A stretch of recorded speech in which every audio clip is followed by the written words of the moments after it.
Oke, kita lanjut, kita bikin CRM-nya. Dan sekarang kita belajar mengenai bagaimana kita mengoperasikannya, kemudian berkolaborasinya, juga kita sedikit customize CRM ini untuk activity dengan customer. Sebelum itu, jangan lupa Anda subscribe channel ini untuk Anda bisa dapatkan notifikasi ketika ada video baru dari channel ini. Udah? Oke. Nah, di video sebelumnya kita udah buat basic banget ya CRM untuk kita buat database customer ya, yaitu kita bisa menyimpan data customer ya atau account dan juga data kontak. Nah, sekarang kita mau belajar nih misalkan ada satu karyawan ya, dia ingin melakukan penyimpanan mengenai activity dia ke customer ya, kemudian kita bisa tracking activity-nya apa saja. Kemudian bagaimana dia bisa meng-owning the customer ya. Kemudian juga kita juga belajar mengenai bagaimana kita bisa menambahkan tabel-tabel baru ke dalam CRM kita. Nah, gimana caranya? Kita coba.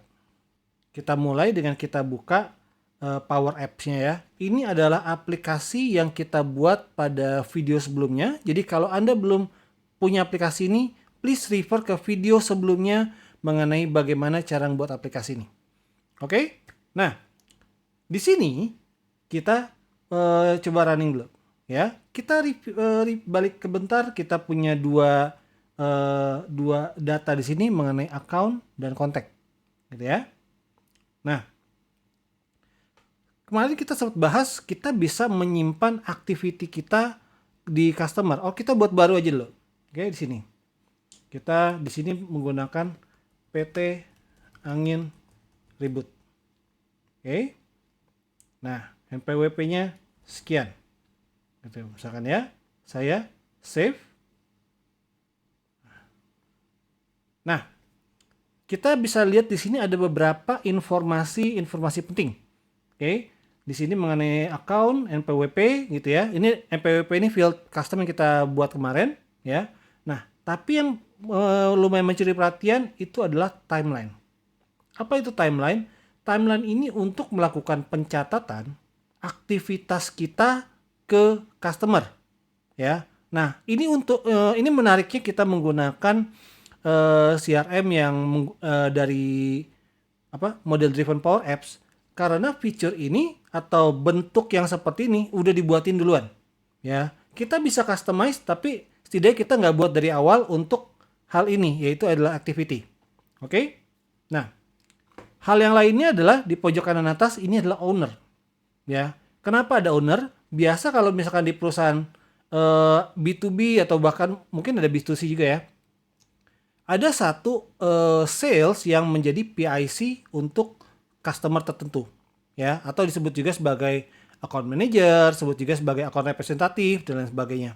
Nah, jadi kita bisa appoint bahwa account PT Angin Ribut ini punya si Budi ya, atau account PT ABC punya si Putri dan lain sebagainya ya, sehingga kita bisa pantau aktivitas Budi, aktivitas si Putri di account tertentu itu seperti apa. Nah, gimana cara kita gunakannya? Di sini ada timelinenya. Saya bisa create new record. Oke. Di sini saya bisa mencatatkan. Saya melakukan phone call ya. Itu follow up penawaran harga. Oke. Nah, oke.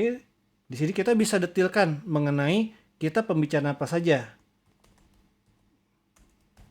Jadi activity dari salesperson yang mengoperasikan CRM ini bisa tercatat. Misalkan phone call ini. Oke. Di sini kita bisa save. Oke. Nah, sini kelihatan bahwa ada terjadi kegiatan di hari ini jam sekian, gitu ya. Nah, kita juga bisa tambahkan lagi. Misalkan saya ada satu task ya, subjek follow up kedua. Oke. Nah, follow up selanjutnya. Misalkan gitu ya. Saya save. Nah, Jadi sini ada historical, misalkan pada hari Senin dia kegiatan ke customer itu seperti apa? Apakah phone call, ya. Di sini ada phone call, ada email, ada appointment, ya kurang lebih semuanya sama, tapi poinnya adalah kita bisa membedakan ini ada aktivitas phone call, ada aktivitas email, ya, dan lain sebagainya. Gitu ya. Nah, kita bisa pakai misalkan appointment. Nah, subjek misalkan meeting follow up. Location kantor PT Angin Tribut gitu ya. Nah, misalkan akan dilakukan di besok, oke, dari jam 4 sampai jam 4.30. Oke. Nah, kita juga bisa detailkan ini detail aktivitasnya. Oke. Saya save. Nah, ini contoh bagaimana kita bisa menggunakan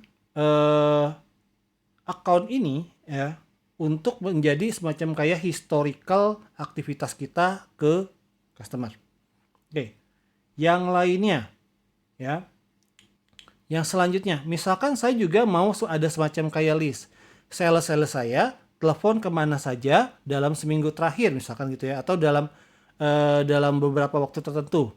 Nah, pada dasarnya, pada saat tadi kita mengentry data phone call, dia actually masuk ke sebuah table yaitu phone call. Cuma di sini tidak dimunculkan di dalam menu, ya. Nah, gimana caranya kita mau munculin? Kita balik ke Power Apps Maker, ya, make.powerapps.com. Oke.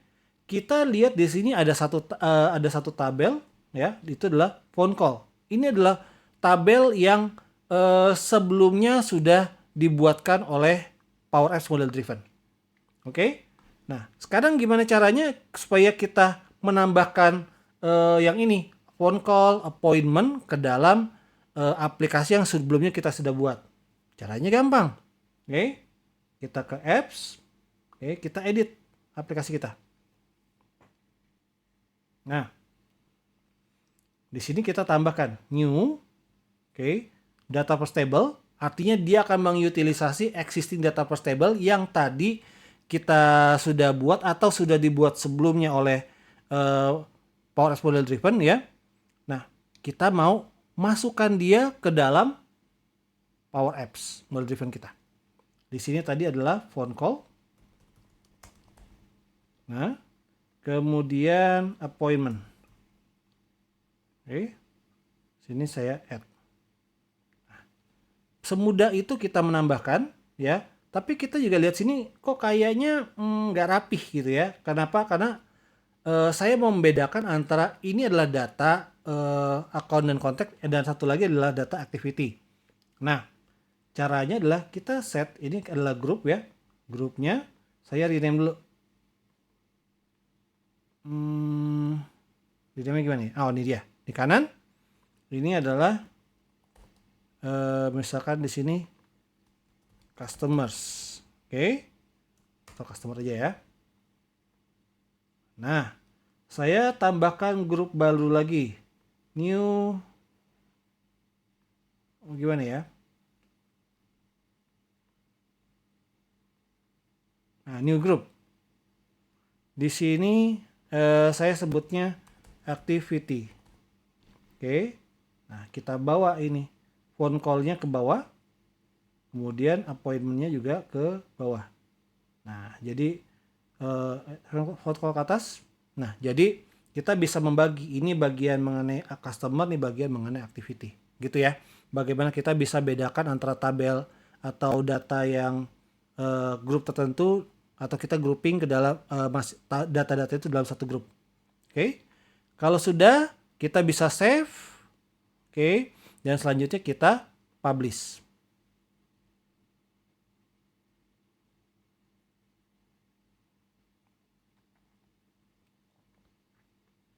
Nah, kita buka ke aplikasi kita. Dari aplikasinya kita refresh aja. Atau saya ke Homes. Nah, udah ada ya. Udah ada phone call. Oke, nah ini tadi phone call yang tadi kita buat ya, berdasar yang mengenai PT Angin Ribut. Nah, kalau misalkan di sini ada user-user lainnya, akan kelihatan bahwa si A melakukan call kemana, tanggal berapa, jam berapa, kemudian si B melakukan call kemana, tanggal berapa, yang dicatatkan situ. Nah, ini berguna apabila Anda adalah perusahaan yang perlu memantau ya, salesperson Anda melakukan activity kepada customer itu misalkan seminggu berapa kali atau sebulan berapa kali.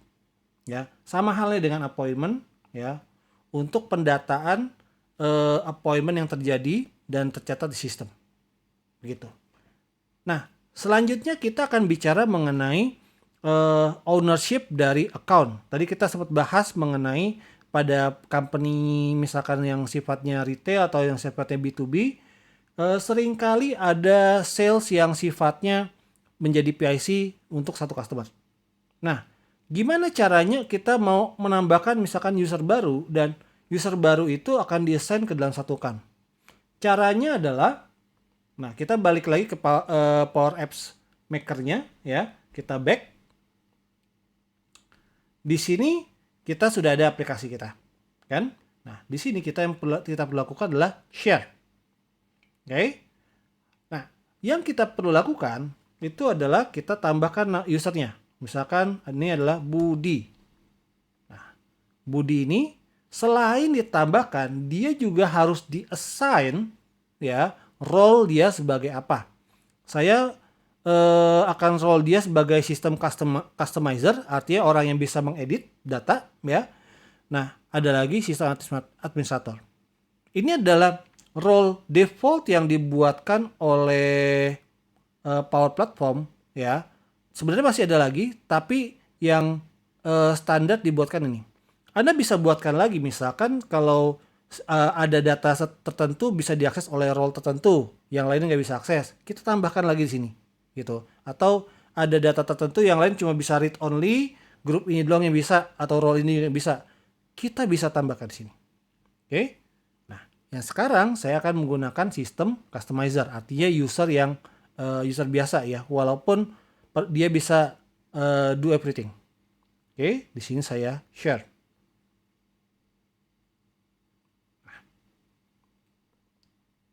Oke, kita sekarang balik ke aplikasi ya. Kayak misalkan membuat satu account baru. Di sini misalkan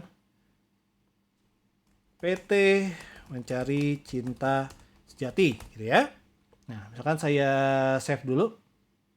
Nah, kalau usernya sudah kita tambahkan ke dalam atau kita share tadi, dia akan otomatis membuat user yang bisa mengakses model driven, dan otomatis juga kita bisa show di sini atau kita bisa assign di sini ya.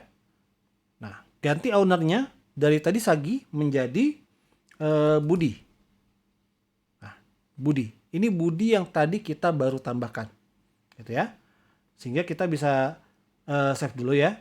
Nah, kita bisa membedakan, di sini nggak kelihatan ya. Kita bisa bedakan misalkan account ini punya siapa. Caranya gimana? Nah, di default sini ya, di default tampilan sekarang ini adalah tampilan mengenai accountnya, nama account, phone call dan sebagainya. Nah, saya bisa tampilkan ya di sini.